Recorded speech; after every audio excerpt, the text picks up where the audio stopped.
So without further ado, let's do the first exercise.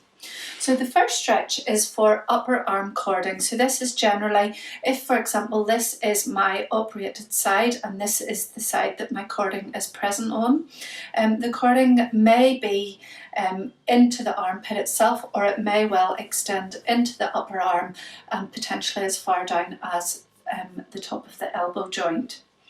So with this, you can either lie down on your bed or on the floor, resting your head on a pillow or a cushion. You want to make sure that you've got good contact with the floor, and what you're going to do is keep your knees and your feet together. Your arms are going to be stretched out to the side, and then what we want to do is we want to move our legs away in the opposite direction to the operated side. So with this particular scenario, my operated side for the purpose of these exercises is going to be my right side. So I want to move keep my knees and feet together, I want to move them down towards the ground. With this, you want to hold for 5 seconds approximately, and then you're going to come back into the starting position. And again, we repeat this 10 times. So just to show you again, you go to where your limit is. If you find that you can't go the whole way to the floor, that's absolutely fine. Just go to where you start to feel the stretch. And usually you'll feel it in around your armpit and extending into your upper arm. This stretch is really lovely as well, as it stretches the whole length of the thorax here and all those tissues that are tight following your surgery. And come back to the centre. Now if you find this particular stretch too much, or if you find that it's actually not putting a stretch on the cords, what you can do is, rather than have your arm out to the side, you can take it up slightly further. So again, this may then stretch the cords more where you can feel the movement. So with this movement in this position, then again you can start to turn the knees over to the opposite side, and it just takes a different angle of on the fascia on your tissue here and into the armpit and upper arm to allow you to get a really good stretch. Holding it for a count of 5 seconds and then coming up to the centre, and then just relax. So with that particular exercise, I would encourage you to do it within your pain-free range of movement, and I would encourage you to do it at 5-second hold and up to 10 times. Okay, so the next stretch we're going to do is hand behind head.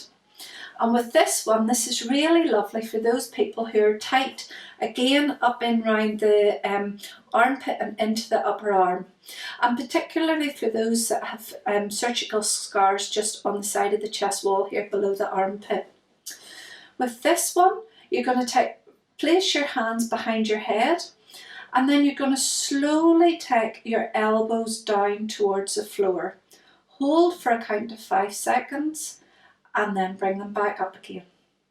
Again, all these exercises are very gentle stretches. So you're just going to take it down towards the floor or the bed. Hold it at your end of range, never working too much into pain or discomfort, just to the end. And then relax.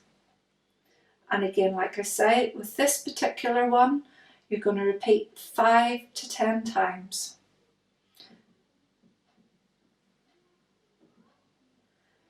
So I'll do 2 more. So bring it down through the range of movement, stretching it down towards the floor, holding it there, and relax. And the final one, taking the elbows down, trying to reach that elbow onto the bed or onto the floor, holding that stretch, and then relax. So like I say, with these stretches, your movement may be restricted. So if you can only get a small range of movement, that's absolutely fine. The key is the more you do it, hopefully you'll be able to nudge that little bit more each time, and you'll slowly be able to work into that available range of movement. Okay.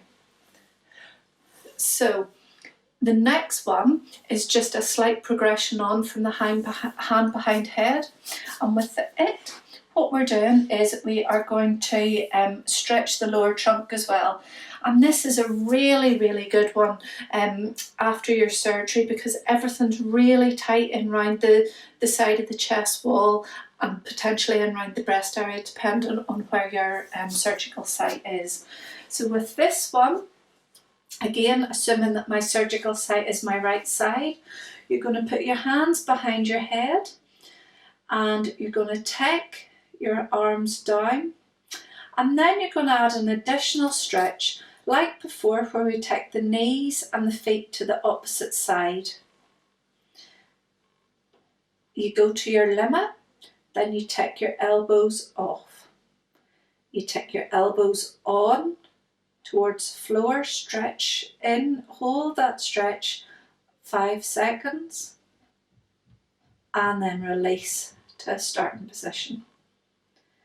And once again, you bring the elbows down towards the bed, hold that stretch, and then release.